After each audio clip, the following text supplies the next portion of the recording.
साथ जिस तरीके की घटना हुई है, लालच देकर के फिल्मों में काम कराने वाला क्योंकि हरियाणवी फिल्म एक्टर ने आपका शारीरिक और मानसिक शोषण किया है, क्या कुछ मामला था इसके बारे में विस्तृत बताइए।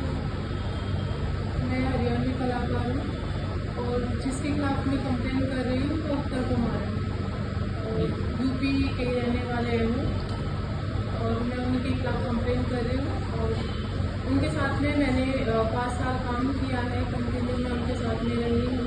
लेकिन जो मैंने कंप्लेन की है वो इस खिलाफ की है कि उन्होंने मुझे झूठे वादे करके कि आप बहुत बड़े फेमस स्टार बन जाओगे, मैं आपको काम दिलाऊंगा, मेहंदी रोल दिलाऊंगा। इनफैक्ट उससे शादी के भी वादे किए हैं कि मैं तलाक लेके आपको शादी भी कर लूँगा और आपको फ्लैट भी दिलाऊंगा, घर भी दिलाऊंगा। मतलब जो जो वादे करने चाहिए वो उन्होंने सारे वादे किए, लेकिन उसके बाद में उन्होंने जो मुझे चाहिए था उन्होंने कुछ भी नहीं किया। मतलब उनके हिसाब से मैं चली हमेशा, और मतलब फिजिकल भी हुआ हमारा, मतलब सब कुछ था, लेकिन उसके बावजूद भी उन्होंने मुझे उस तरीके से ट्रीट नहीं किया। आप उनके कॉन्टैक्ट में कब आए थे पहली बार और किस तरीके से आपका एक बड़ा एल्बम भी फेमस हुआ था?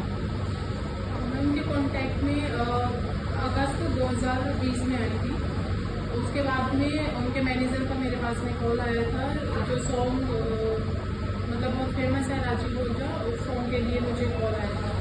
लेकिन उससे पहले जो बीच का टाइम है अगस्त से अक्टूबर तक सॉन्ग रिलीज हुआ था, उस बीच के जो टाइम को मैं उनसे मिलती रही हूँ, जो मतलब इसी बेसिस पे मुझे सॉन्ग मिला था।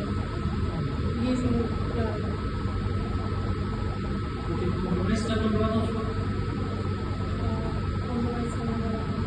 इसके बाद फिर आपका किस वक्त उन्होंने मारपीट और ये शारीरिक शोषण करना कब शुरू किया?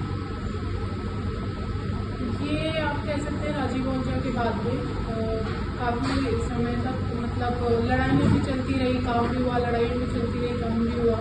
उस बीच में भी उन्होंने मुझे मतलब मेरी कास्ट को लेके भी उन्होंने मुझे बहुत ज़्यादा गलत बोला, शब्द यूज़ किए हैं।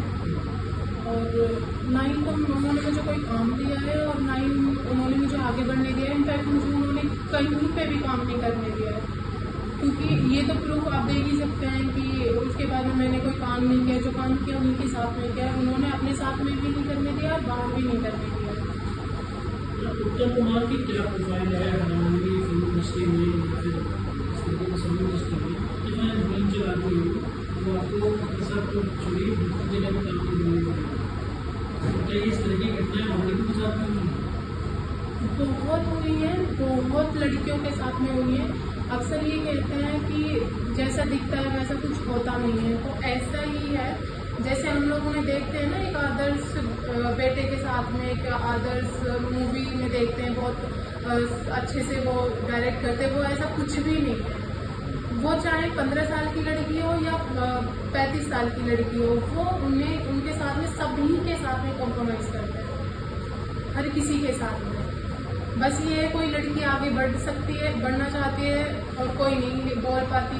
मैंने इस स्टेप उठाया है, लेकिन फिर भी उसके बावजूद भी मुझे भी बहुत मतलब दबाया जा रहा है। मुझे थ्रेट्स के भी कॉल आ रहे हैं, सेटलमेंट के भी कॉल आ रहे हैं। इनफैक्ट जब मैंने 24 तारीख को कंप्लेन करी थी शालीमार गार्डन में, उस बीच में भी पहले तो पुलिस जो थी, नाम याद नहीं है मुझे, वो कह रही थी हाँ हमें पता है, वो होता है इस इंडस्ट्री में, ऐसा ऐसा ज़रूर हुआ होगा, लेकिन हमारे पास प्रूफ नहीं है तो हम क्या कर सकते हैं।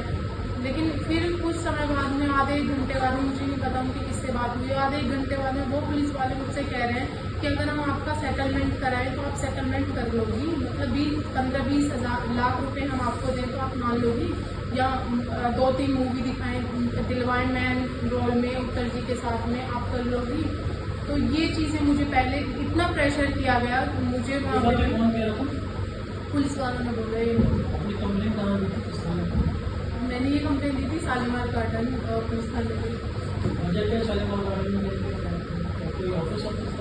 हाँ जी, जब मैं पहली दफ़ा मिली थी उत्तर जी से तो उनका ऑफिस DLF में ही था, तो इसीलिए वहाँ पे कंप्लेन कर रही थी। कुछ नहीं हो रहा है, मैं कंटिन्यू रोज़ में थाने जा रही हूँ, लेकिन कुछ नहीं पता चल रहा है और मेरे ऊपर ही दबाव बनाया जाए कि आपके पास में प्रूफ नहीं है, तो हम कैसे मतलब आगे कार्रवाई करें कि कोई फोटो हो या कोई चैट हो या लोकेशंस या रिकॉर्डिंग हो, तो ये तो नहीं हो सकता ना। मैं थोड़ी ना प्रूफ दूंगी, आप दिखाइए तो प्रूफ आपकी जिम्मेदारी, आप प्रूफ देखिए। और वो इतने बड़े आर्टिस्ट हैं, सबका मानना ये है कि वो बहुत बड़े आर्टिस्ट हैं, और तो वो मेरे साथ में ऐसे न्यूड फोटो क्यों क्लिक कराएंगे? उनके पास तो वैसे भी इतने केस चल चुके हैं, मैं ही नहीं। मैं ये बात कहना चाहती हूँ सर कि आज मैं उठी हूँ ना, मेरे थ्रू देखना आप कितनी लड़कियां आगे आएंगी, हालांकि नाम नहीं आएगा उनका या चेहरा नहीं लिखेंगे, लेकिन बहुत लड़कियां आगे आएंगी, तब पता चलेगा कि हाँ वो कैसे है और कैसे नहीं है। मेरे से तो प्रूफ मांग रहे हैं कि प्रूफ दीजिए।